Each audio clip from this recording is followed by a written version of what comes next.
Salut, cette 4e journée de Coupe du Monde a commencé par une bonne purgeasse entre le Maroc et la Croatie. Deux équipes qui ont des volontés de jouer, hein, le débat n'est même pas là, mais qui n'ont pas de matériel offensif, quoi. Je veux dire, tu peux pas espérer marquer des buts en Coupe du Monde avec Ziyech et Boufal, qui sont plutôt des déstabilisateurs, des créateurs, des dribbleurs, mais en aucun cas des finisseurs. Et puis, côté croate, il n'y a pas grand monde non plus, hein. Donc, le match a été pénible à suivre. Voilà, maintenant le résultat, ce 0-0, préserve les chances de ces deux nations, mais il faudra quand même montrer un peu plus lors du prochain match. Le match suivant, c'est Allemagne-Japon avec le deuxième coup de tonnerre de cette Coupe du Monde et la victoire du Japon qui a bien attendu son heure, parce que c'est vrai que pendant 60-70 minutes, les Allemands ont dominé, mais là aussi, je suis désolé, et j'ai l'impression de rabâcher les choses, mais il n'y a pas d'avant-centre dans cette équipe d'Allemagne. C'est Thomas Müller qui est obligé de s'y coller, et voilà, et ça suffit pas, quoi, contre une équipe qui a bien défendu, et des, comment dirais-je,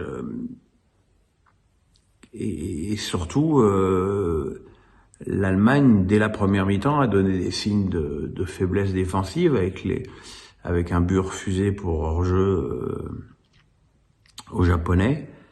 Et puis en deuxième période, voilà, les Japonais ont égalisé et puis marqué le but de la victoire par Asado, laissant des Allemands sans réaction depuis un moment.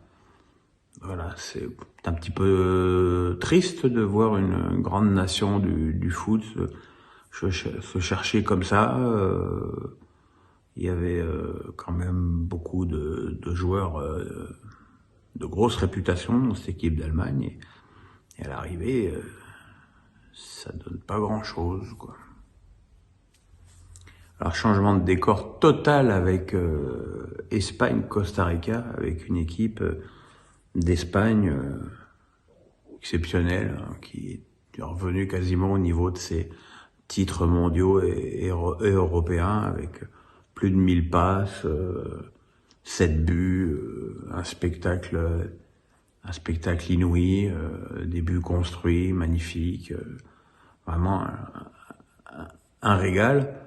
Alors évidemment, c'est à contrebalancer, je dirais même pas dire par la pauvreté de la prestation costaricienne, mais l'inexistence de la prestation costaricienne. C'est-à-dire que quand tu as une équipe qui garde si bien et si fort en la balle, et qui multiplie les échanges au point de te rendre fou, et que tu fais pas un minimum de pressing sur le porteur du ballon, tu te fais buter, quoi. C'est ce qui s'est passé, et évidemment le score est lourd pour Navas, qui a pas été bien bon non plus d'ailleurs, et voilà l'Espagne qui après l'Angleterre et la France réalisent le 3e carton de ces premiers matchs, mais encore une fois, méfions-nous des gros cartons au début de Coupe du Monde, c'est jamais toujours bon signe.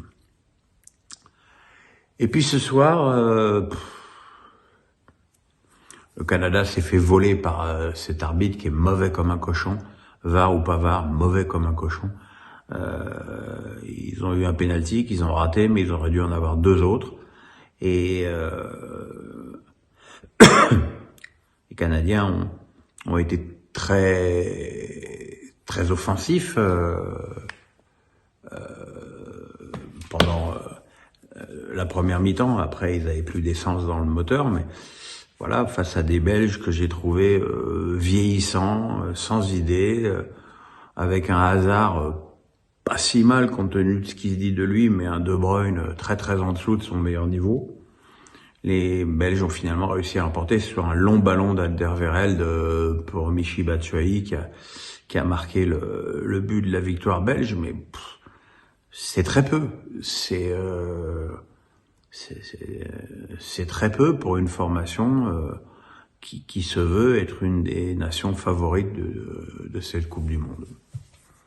Voilà, demain, encore 4 matchs et on termine avec le Brésil.